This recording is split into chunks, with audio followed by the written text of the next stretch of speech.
ഉത്തർപ്രദേശ് മുഖ്യമന്ത്രി യോഗി ആദിത്യനാഥിന്റെ ലേഖനം വിവാദമാകുന്നു. സ്ത്രീകളെ തരം താഴ്ത്തുന്ന രീതിയിലുള്ള ലേഖനം തന്റെ വെബ്സൈറ്റിൽ പ്രസിദ്ധീകരിച്ച ആദിത്യനാഥ് മാപ്പ് പറയണമെന്ന ആവശ്യം ശക്തമാവുകയാണ്. സ്ത്രീകളെ തരം താഴ്ത്തുന്ന രീതിയിലുള്ള ലേഖനം തന്റെ വെബ്സൈറ്റിൽ പ്രസിദ്ധീകരിച്ച ഉത്തർപ്രദേശ് മുഖ്യമന്ത്രി യോഗി ആദിത്യനാഥ് മാപ്പ് പറയണമെന്ന ആവശ്യം ശക്തമാകുന്നു. സ്ത്രീകൾക്ക് സ്വാതന്ത്ര്യം നൽകേണ്ട കാര്യമില്ലെന്നും അവർ എക്കാലത്തും സംരക്ഷണത്തിൽ കഴിയേണ്ടവരാണെന്നുമുള്ള ആദിത്യനാഥിന്റെ പഴയൊരു ലേഖനമാണ് ഇപ്പോൾ വിവാദമായത്. മുഖ്യമന്ത്രിയുടെ വെബ്സൈറ്റിൽ വായനക്കാരുടെ പ്രതികരണങ്ങൾ ഏറ്റവും കൂടുതൽ ഇപ്പോൾ ഈ ലേഖനത്തിനാണ് എന്നതാണ് ശ്രദ്ധേയം. സ്ത്രീകൾക്ക് സംരക്ഷണം നൽകുന്നതിനെക്കുറിച്ച് പുരാണ ഗ്രന്ഥങ്ങളിൽ വിശദീകരിക്കുന്നുണ്ടെന്ന് പറയുന്ന ലേഖനം സ്ത്രീകൾക്ക് സ്വാതന്ത്ര്യം ആവശ്യമില്ലെന്നും ചൂണ്ടിക്കാട്ടുന്നു. അനാവശ്യമായി കളയുന്ന ഊർജം നാശത്തിന് കാരണമാവുമെന്നും തുടർന്ന് വിശദീകരിക്കുന്നുണ്ട്. സ്ത്രീകൾക്ക് സംരക്ഷണം ആവശ്യമാണ്, അതിന് ചില രീതികളുണ്ട്. സ്ത്രീ ശക്തിയുടെ സംരക്ഷണത്തിന് ഗ്രന്ഥങ്ങളിൽ പ്രത്യേക മാർഗങ്ങൾ പറഞ്ഞിട്ടുണ്ട്. കുട്ടിയാകുമ്പോൾ പിതാവും പ്രായപൂർത്തിയായാൽ ഭർത്താവും വാർദ്ധക്യത്തിൽ മക്കളുമാണ് സ്ത്രീയെ സംരക്ഷിക്കേണ്ടതെന്നും ലേഖനം പറയുന്നു. 2010 പാർലമെന്റിൽ വനിതാ ബിൽ ചർച്ച ചെയ്തുകൊണ്ടിരിക്കുന്ന സമയത്താണ് ഈ ലേഖനം ആദ്യമായി പ്രസിദ്ധീകരിച്ചത്. എന്നാൽ ഈ ലേഖനം എന്നാണ് വെബ്സൈറ്റിൽ പ്രസിദ്ധീകരിച്ചതെന്ന കാര്യത്തിൽ വ്യക്തതയില്ല. വിവാദ ലേഖനത്തിൽ പുരുഷനെ പുകഴ്ത്തുന്നുമുണ്ട്. സ്ത്രീകളെ മോശക്കാരാക്കിയും പുരുഷന്മാരെ പുകഴ്ത്തിയുമുള്ള ലേഖനം ഒരു മുഖ്യമന്ത്രിക്ക് ചേർന്നതല്ലെന്ന് പ്രതിപക്ഷ പാർട്ടികളും തുറന്നടിച്ചു. സംഭവത്തിലെ തെറ്റു മനസ്സിലാക്കി ലേഖനം വെബ്സൈറ്റിൽ നിന്ന് പിൻവലിക്കാൻ യോഗി ആദിത്യനാഥ് തയ്യാറാവണമെന്നും ജനാധിപത്യ രീതിയിൽ തെരഞ്ഞെടുക്കപ്പെട്ട നേതാവിൽ നിന്ന് ഒരിക്കലും ഉണ്ടാവാൻ പാടില്ലാത്ത പരാമർശങ്ങളാണ് ലേഖനത്തിലുള്ളതുമെന്നുള്ള രീതിയിലാണ് പ്രതികരണങ്ങൾ വരുന്നത്. News desk, people TV. നടി ആക്രമിക്കപ്പെട്ട കേസിൽ കുറ്റപത്രം സമർപ്പിച്ചു. പൾസർ സുനിയാണ് കേസിൽ ഒന്നാം പ്രതി. കുറ്റപത്രത്തിലാകെ 7 പ്രതികളാണുള്ളത്. അങ്കമാലി മജിസ്ട്രേറ്റ് കോടതിയിലാണ് അന്വേഷണ സംഘം കുറ്റപത്രം സമർപ്പിച്ചത്. 375 പേജ് വരുന്ന കുറ്റപത്രമാണ് അന്വേഷണ സംഘം സമർപ്പിച്ചിരിക്കുന്നത്. 165 സാക്ഷികളുള്ള കുറ്റപത്രത്തിൽ പൾസർ സുനിയാണ് ഒന്നാം പ്രതി. കൂടാതെ മാർട്ടിൻ, വടിവാൾ സലീം, പ്രദീപ്, വിജീഷ്, മണികണ്ഠൻ, ചാർലി എന്നിങ്ങനെ ആകെ 7 പ്രതികളാണ് കുറ്റപത്രത്തിലുള്ളത്. IPC 354 വകുപ്പ് പ്രകാരമുള്ള കുറ്റമാണ് പ്രതികൾക്കെതിരെ ചുമത്തിയിരിക്കുന്നത്.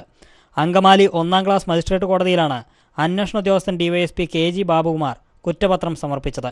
പ്രതികളെ മുഴുവൻ പിടികൂടി 54ാം ദിവസം കുറ്റപത്രം സമർപ്പിച്ചതോടെ ഇവർക്ക് ജാമ്യം ലഭിക്കാനുള്ള സാധ്യത പോലീസ് ഒഴിവാക്കി. കഴിഞ്ഞ ഫെബ്രുവരി 17 രാത്രിയാണ് പൾസർ സുനിയുടെ നേതൃത്വത്തിൽ 6 അംഗ സംഘം നടിയെ കാറിൽ തട്ടിക്കൊണ്ടുപോയി ആക്രമിച്ചത്. ഇതിന്റെ ദൃശ്യങ്ങൾ മൊബൈൽ ഫോണിൽ പകർത്തുകയും ചെയ്തു.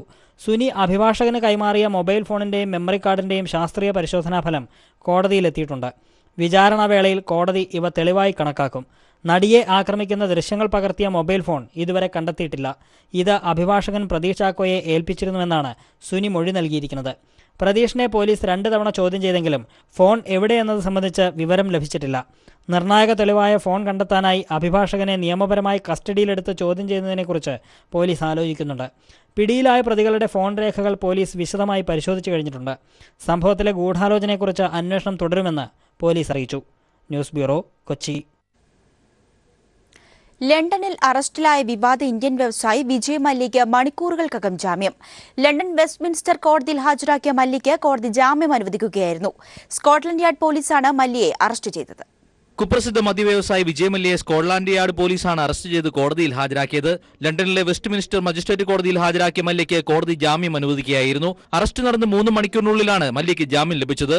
ജാമ്യം നൽകിയത് സ്വാഭാവിക നടപടിയെന്ന് നിയമവിദഗ്ധർ പറഞ്ഞു. മല്യയുടെ കേസ് അന്വേഷിക്കുന്ന എൻഫോഴ്സ്മെന്റ് ഡയറക്ടറേറ്റിന്റെ അഭ്യർത്ഥന പ്രകാരമാണ് മല്യയെ അറസ്റ്റ് ചെയ്ത് ഹാജരാക്കിയത്.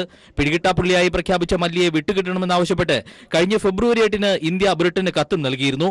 കുറ്റവാളികളെ കൈമാറുന്നത് സംബന്ധിച്ച് ഇരു രാജ്യങ്ങളും തമ്മിലുള്ള കരാർ പ്രകാരം മല്യയെ ഇന്ത്യയിലേക്ക് തിരികെ എത്തിക്കണമെന്നായിരുന്നു ഇന്ത്യയുടെ ആവശ്യം. ബ്രിട്ടീഷ് സമയം ചൊവ്വാഴ്ച രാവിലെ 9:30 മല്യയെ സ്കോട്ട്ലാൻഡ് പോലീസ് അറസ്റ്റ് ചെയ്തത്. പിന്നീട് സെൻട്രൽ പോലീസ് സ്റ്റേഷനിലെത്തിച്ച് 3 മണിക്കൂർ ചോദ്യം ചെയ്ത ശേഷമാണ് കോടതിയിൽ ഹാജരാക്കിയത്. അതേസമയം നാടുകടത്തൽ വിവാദത്തിന്റെ ഭാഗമായി കോടതിയിൽ ഹാജരായതാണെന്നും തന്നെ അറസ്റ്റ് ചെയ്തെന്ന തരത്തിൽ ഇന്ത്യൻ മാധ്യമങ്ങൾ വ്യാജ വാർത്തകൾ സൃഷ്ടിക്കുകയാണെന്നും ആരോപിച്ച് വിജയ് മല്യ രംഗത്തെത്തി.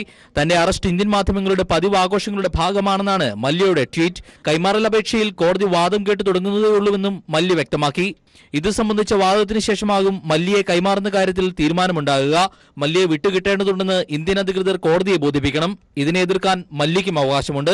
7 ബാങ്കുകളിൽ നിന്നുള്ള 7000 കോടി രൂപ വായ്പയും പലിശയുമടക്കം 9000 കോടി രൂപ തിരിച്ചടയ്ക്കാതെ വിജയ് മല്യ രാജ്യം വിട്ടതോടെയാണ് ഇയാളെ പിടികിട്ടാപ്പുള്ളിയായി ഇന്ത്യ പ്രഖ്യാപിച്ചത്. News desk. കെ.എം. മാണിയെ തിരികെ യു.ഡി.എഫ് പാളയത്തിലെത്തിക്കാൻ ചർച്ചകൾ സജീവമാകുന്നു. ഈ മാസം 21-ന് തിരുവനന്തപുരത്ത് ചേർന്ന യു.ഡി.എഫ് യോഗത്തിൽ മാണി വിഷയം ചർച്ച ചെയ്യാനാണ് തീരുമാനം. മാണിയെ യു.ഡി.എഫിലേക്ക് തിരിച്ചു കൊണ്ടുവരണമെന്ന് കെ.പി.സി.സി പ്രസിഡന്റ് എം.എം. ഹസനും ആവശ്യപ്പെട്ടു. അതേസമയം ചരൽക്കുന്ന് സമ്മേളനത്തിലെടുത്ത നിലപാടിൽ നിന്ന് ഇപ്പോൾ പിന്നോട്ടില്ലെന്ന് കെ.എം. മാണിയും വ്യക്തമാക്കി. മലപ്പുറം തെരഞ്ഞെടുപ്പ് പ്രചരണത്തിന് കെ.എം. മാണി എത്തിച്ചേർന്നതാണ് മാണിയെ തിരികെ യു.ഡി.എഫിലേക്ക് എത്തിക്കണമെന്ന ചർച്ചകൾ വീണ്ടും സജീവമാകാൻ കാരണം. തിരഞ്ഞെടുപ്പിൽ കുഞ്ഞാലിക്കുട്ടി വിജയം നേടിയതോടെ നീക്കങ്ങൾക്ക് യു.ഡി.എഫ് പാളയം ആക്കം കൂട്ടിയിരിക്കുകയാണ്.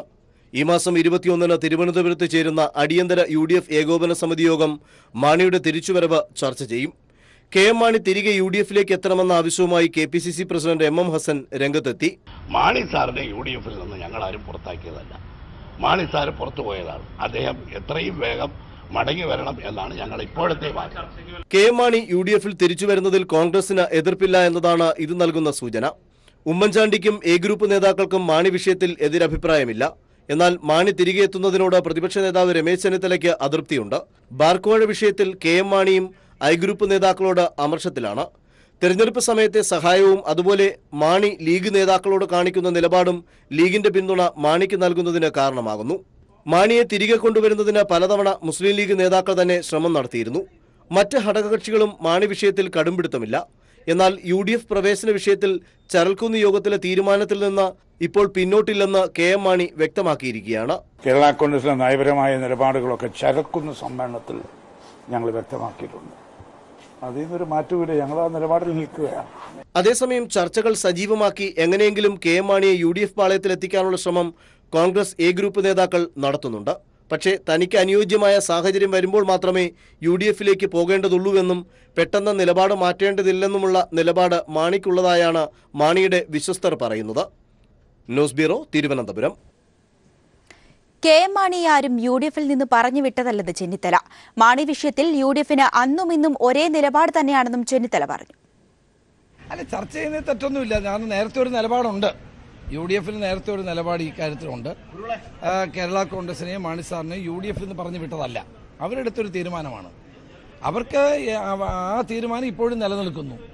അന്ന് പറഞ്ഞതിൽ നിന്ന് കൂടുതലായിട്ടൊന്നും പറയാൻ ഇപ്പോൾ ഇല്ല. പ്രതിപക്ഷ ഉപനേതാവിനെ ഉടൻ തിരഞ്ഞെടുക്കുമെന്ന് പി.കെ. കുഞ്ഞാലിക്കുട്ടി. വേങ്ങര ഉപതെരഞ്ഞെടുപ്പ് വരെ ഇതിനായി കാത്തിരിക്കില്ലെന്നും എം.എൽ.എ സ്ഥാനം വെള്ളിയാഴ്ച രാജിവെക്കുമെന്നും പി.കെ. കുഞ്ഞാലിക്കുട്ടി വ്യക്തമാക്കി.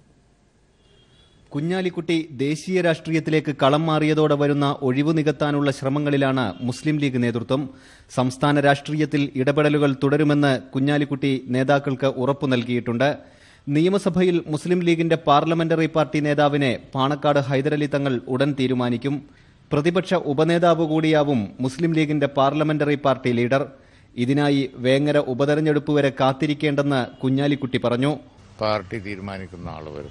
കൂടുതലുള്ള എം.എൽ.എമാരെ കൂട്ടത്തിൽ തന്നെ ആവാം, അല്ലെങ്കിൽ വരുന്ന ആളാവാം. പക്ഷെ അത്രയൊന്നും താമസിക്കാതെ ഈ കാര്യങ്ങൾ തീരുമാനിക്കും. വേഗം അതിന്റെ കാര്യങ്ങൾ വ്യക്തമാവും. എം.എൽ.എ സ്ഥാനം വെള്ളിയാഴ്ചയോടെ കുഞ്ഞാലിക്കുട്ടി രാജിവെക്കും. വേങ്ങരയിൽ മുസ്ലിം ലീഗ് സംസ്ഥാന ജനറൽ സെക്രട്ടറി കെ.പി.എ. മജീദിനെ മത്സരിപ്പിക്കാനാണ് കുഞ്ഞാലിക്കുട്ടിക്ക് താൽപര്യം. News bureau, Malappuram. തിരികെ വാർത്തകളിലേക്ക്. മലപ്പുറം ഉപതെരഞ്ഞെടുപ്പിൽ നേതൃത്വത്തിന് വീഴ്ച പറ്റിയത് ബി.ജെ.പി. കോർ കമ്മിറ്റിയിൽ വിമർശനം. സംസ്ഥാന അധ്യക്ഷൻ കുമ്മനം രാജശേഖരൻ രാജിവെക്കണമെന്ന് ഒരു വിഭാഗം നേതാക്കൾ യോഗത്തിൽ ആവശ്യപ്പെട്ടു. മലപ്പുറത്ത് പാർട്ടി നേട്ടമുണ്ടാക്കിയെന്ന് കുമ്മനം അവകാശപ്പെട്ടു. മലപ്പുറം ഉപതെരഞ്ഞെടുപ്പിൽ എൻ.ഡി.എ സ്ഥാനാർത്ഥി ദയനീയ തോൽവി ഏറ്റുവാങ്ങിയ സാഹചര്യത്തിലാണ് കുമ്മനത്തിനെതിരായ നീക്കം എതിർവിഭാഗം ശക്തമാക്കിയത്. മലപ്പുറം ഉപതെരഞ്ഞെടുപ്പിലൂടെ സ്ഥാനാർത്ഥിത്വത്തിൽ സംസ്ഥാന അധ്യക്ഷന് പിഴവ് പറ്റിയെന്നും ബി.ജെ.പിയുടെ ദയനീയ പ്രകടനത്തിന് ഉത്തരവാദിത്തം കുമ്മനത്തിനാണെന്നും കോർ കമ്മിറ്റിയിൽ ഒരു വിഭാഗം നേതാക്കൾ തുറന്നടിച്ചു. സംസ്ഥാന നേതൃത്വത്തിന്റെ ദൌർബല്യവും പിഴവുകളുമാണ് കനത്ത തിരിച്ചടിക്ക് കാരണമായത്. ശക്തനായ നേതാവിനെ നിർത്തണമെന്ന പ്രാദേശിക ഘടകങ്ങളുടെ ആവശ്യം കുമ്മനം തള്ളിയെന്നും ശ്രീപ്രകാശിന്റെ സ്ഥാനാർത്ഥിത്വം കുമ്മനത്തിന്റെ പിടിവാശിയാണെന്നും ഇത് തെരഞ്ഞെടുപ്പിൽ പ്രതിഫലിച്ചെന്നും നേതാക്കൾ യോഗത്തിൽ പറഞ്ഞു. ഒ രാജഗോപാൽ, ശോഭാ സുരേന്ദ്രൻ എന്നിവരടക്കമുള്ള നേതാക്കളാണ് കുമ്മനത്തിനെതിരെ രംഗത്ത് വന്നത്. ശക്തനായ സ്ഥാനാർത്ഥിയെ മത്സരിപ്പിക്കാൻ നേതൃത്വം തയ്യാറായില്ലെന്ന ആരോപണം നേരത്തെ തന്നെ ഉയർന്നിരുന്നു. അതേസമയം വെള്ളാപ്പള്ളിയുടെ നിലപാട് തെരഞ്ഞെടുപ്പിൽ ദോഷം ചെയ്തുവെന്ന വിലയിരുത്തലും യോഗത്തിലുണ്ടായി. എന്നാൽ മലപ്പുറത്ത് നേട്ടമുണ്ടാക്കിയെന്ന നിലപാടിൽ കുമ്മനം ഉറച്ചുനിന്നു. സ്ഥാനാർത്ഥി നിർണയം തിരിച്ചടിയായില്ലെന്നും കുമ്മനം പറഞ്ഞു. കഴിഞ്ഞ പാർലമെന്റ് തെരഞ്ഞെടുപ്പിനേക്കാൾ അല്പം വർദ്ധിപ്പിക്കാൻ കഴിഞ്ഞിട്ടുണ്ട്. അതൊരു വിജയം തന്നെയായിട്ടാണ് ബി.ജെ.പി. കരുതുന്നത്. ബി.ജെ.പി. ഒരു തരത്തിലും ദുർബലമായിട്ടില്ല.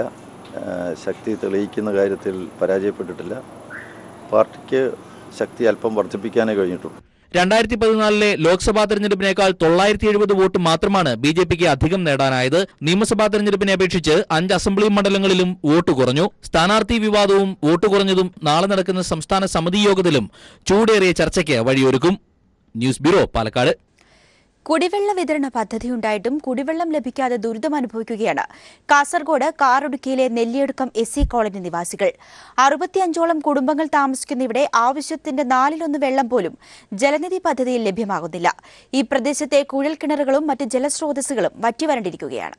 ജലനിധി പദ്ധതിയിൽ നിർമ്മിച്ച കുഴൽക്കിണറും ജലസംഭരണിയും ഉണ്ടെങ്കിലും കാസർഗോഡ് കാറടുക്ക നെല്ലിയടുക്കം കോളനി നിവാസികൾക്ക് ഇപ്പോൾ കുടിവെള്ളം ലഭിക്കുന്നത് അപൂർവമായി മാത്രം. പട്ടിക വിഭാഗക്കാർ ഉൾപ്പെടെ 63 കുടുംബങ്ങൾ ഈ കോളനിയിൽ താമസമുണ്ട്. തുടർച്ചയായി 12 മണിക്കൂർ മോട്ടോർ പമ്പ് പ്രവർത്തിച്ചാൽ ലഭിക്കുക 1 ടാങ്ക് വെള്ളം. ഒരു ദിവസം കോളനി നിവാസികൾക്ക് ആവശ്യമായ വെള്ളത്തിന്റെ 4/1 പോലും ലഭിക്കുന്നില്ല. തുടർച്ചയായി പ്രവർത്തിപ്പിക്കുന്നതിനാൽ പമ്പ് പലപ്പോഴും നിശ്ചലമാകുന്നു. വൈദ്യുതി മുടക്കവും പതിവ്. വല്ലാത്ത ദുരിതത്തിലാണ് കോളനി നിവാസികൾ. ബോർവെല്ലിൽ വെള്ളം ആറിപ്പോയതാണ് ഒരു പ്രശ്നം. ഞങ്ങൾ വീണ്ടും 50 വീട്ടിൽ കുടിവെള്ളം മോട്ടർ താഴ്ത്തി നോക്കി, എന്നാലും കിട്ടുന്നില്ല. ഇപ്പോൾ മുമ്പെങ്കിൽ 5 മണിക്കൂറിലുകൊണ്ട് ഒരു ടാങ്ക് 30,000 ഒരു ടാങ്ക് നിറയായിരിക്കും. ഇപ്പോൾ 13 മണിക്കൂറാണ് പിടിക്കുന്ന ഒരു ടാങ്ക് വെള്ളം നിറയുന്നത്. ഈ കറണ്ട് ബില്ലൊന്നും ഞങ്ങൾക്ക് താങ്ങാവുന്നതല്ല. സമീപ പ്രദേശങ്ങളിലെ കുഴൽക്കിണറുകളും മറ്റ് ജലസ്രോതസ്സുകളും വരണ്ടു. അതിനാൽ മറ്റെവിടെയും നിന്നും വെള്ളം കൊണ്ടുവരുവാനും കോളനിക്കാർക്ക് കഴിയുന്നില്ല. കുടിവെള്ളം എത്തിക്കാൻ അധികൃതരുടെ അടിയന്തര ഇടപെടൽ ഉണ്ടാകുമെന്ന പ്രതീക്ഷയിലാണ് കോളനി നിവാസികൾ. News bureau, Kasaragod. Manappuram finance limited yes ബാങ്കുമായി ചേർന്ന് പ്രീപെയ്ഡ് മണി കാർഡ് അവതരിപ്പിച്ചു. മുൻകൂറായി 50,000 രൂപ വരെ ലോഡ് ചെയ്യാവുന്നതാണ് പ്രീപെയ്ഡ് മണി കാർഡുകൾ. എല്ലാ ബാങ്കുകളുടെയും ATMകളിലും വ്യാപാര സ്ഥാപനങ്ങളിലെ ഇടപാടുകൾക്കും ഇവ ഉപയോഗിക്കാമെന്ന് മണപ്പുറം ഫിനാൻസ് ലിമിറ്റഡ് MDയും CEOയുമായ VP നന്ദകുമാർ അറിയിച്ചു. മാസ്റ്റർ റുപേ കാർഡുകളുമായി സഹകരിച്ചാണ് പദ്ധതി നടപ്പിലാക്കുന്നത്. Yes Bank senior president Ritesh Pai, Manappuram finance executive director BN Raveendrababu തുടങ്ങിയവർ ചടങ്ങിൽ പങ്കെടുത്തു. ഫാത്തിമ ഗോൾഡിന്റെ മെഗാ ഷോപ്പിംഗ് ഫിയസ്റ്റയുടെ സമ്മാനദാനം Fathima group chairman M Muhammad Haji Kambil നിർവഹിച്ചു. കണ്ണൂർ ഫാത്തിമ ഷോറൂമിൽ നടന്ന ചടങ്ങിൽ 1ാം സമ്മാനമായ വജ്രാഭരണം അമീർ കാട്ടാമ്പള്ളി, 2ാം സമ്മാനമായ റെഫ്രിജറേറ്റർ, വാഷിംഗ് മെഷീൻ എന്നിവ ഫാത്തിമ TV റാസൻ എന്നിവരും ഏറ്റുവാങ്ങി. Fathima gold sales and marketing MD KV Muhammad Kunhi, general manager A Muhammad Ashraf, Fathima group MD Rafi Elambara, ഡയറക്ടർമാരായ നബീൽ, ബിജു ഉമ്മർ, അബ്ദുൾ ജബ്ബാർ, CP അബ്ദുൾ മജീദ്, KM ഹബീബ് എന്നിവർ പങ്കെടുത്തു.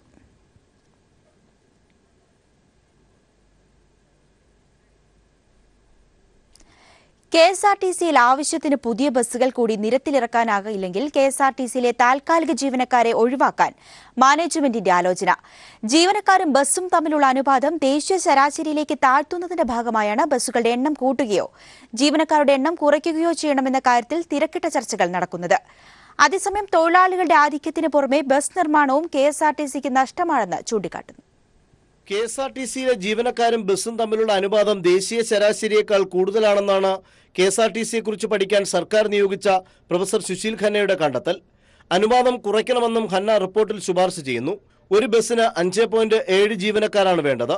എന്നാൽ KSRTCയിൽ 8.7 പേരുണ്ട്. ഇതിൽ 35,341 പേർ സ്ഥിര ജീവനക്കാരും 8,549 പേർ താൽക്കാലിക ജീവനക്കാരുമാണ്. നിലവിലെ സാഹചര്യത്തിൽ KSRTC അധികൃതർ 2 കാര്യങ്ങളാണ് ആലോചിക്കുന്നത്. ഒന്നുകിൽ കൂടുതൽ ബസ്സുകൾ നിരത്തിലിറക്കുക, അല്ലെങ്കിൽ താൽക്കാലിക ജീവനക്കാരെ കൈവിടുക. ഇതിൽ ഇപ്പോഴത്തെ സാമ്പത്തിക സ്ഥിതി അനുസരിച്ച് 2,500 പുതിയ ബസ്സുകൾ കൂടി ബോർഡ് ചെയ്തിറക്കുക എന്നത് പ്രായോഗികമല്ല എന്നതാണ് മാനേജ്മെന്റിന്റെ നിലപാട്. KSRTCക്ക് 5,824 ബസ്സുകളും ഉപസ്ഥാപനമായ KURTCക്ക് 667 ബസ്സുകളുമാണുള്ളത്. ഇതിൽ സർവീസ് നടത്തുന്നത് വെറും 5,160 ബസ്സുകൾ. ഇതിനു പുറമെ ഓരോ മാസവും കട്ടപ്പുറത്താകുന്ന ബസ്സുകളുടെ എണ്ണവും വർദ്ധിച്ചിരിക്കുന്നു. KSRTCയെ വർക്കിംഗ് പ്രസിഡന്റ് KK ദിവാകരൻ: ഭാവനാപൂർവമായിട്ട് ഈ കാര്യങ്ങൾ നടപ്പിലാക്കിയാൽ എനിക്ക് ഉറപ്പുണ്ട് ഈ ക്രൈസിസിന് വളരെയേറെ നമുക്ക് മുന്നോട്ട് പോകാനും ഒരു 2-3 കൊല്ലത്തിനകത്ത് ഇതൊരു ലാഭനഷ്ടരഹിതമായ അവസ്ഥയിൽ എത്തിക്കാനും കഴിയുമെന്നാണ് എൻ്റെ പ്രതീക്ഷ. എംപാനൽ വ്യവസ്ഥയിൽ ജോലി ചെയ്യുന്ന കണ്ടക്ടർമാരെയും ഡ്രൈവർമാരെയും ഒഴിവാക്കുന്ന കാര്യം മാനേജ്മെന്റ് തകൃതിയായി ചർച്ച ചെയ്യുന്നുണ്ട്. അതേസമയം താൽക്കാലിക ജീവനക്കാരെ ഒഴിവാക്കുന്നതിനെതിരെ തൊഴിലാളി സംഘടനകൾ ഒന്നടങ്കം എതിർപ്പുമായി രംഗത്തെത്തിയിരിക്കുകയാണ്. ഇതിനിടെ KSRTCയുടെ ബസ് നിർമ്മാണവും നഷ്ടത്തിലായതായും പറയുന്നു. Sunil Arumanoor, news bureau, Thiruvananthapuram.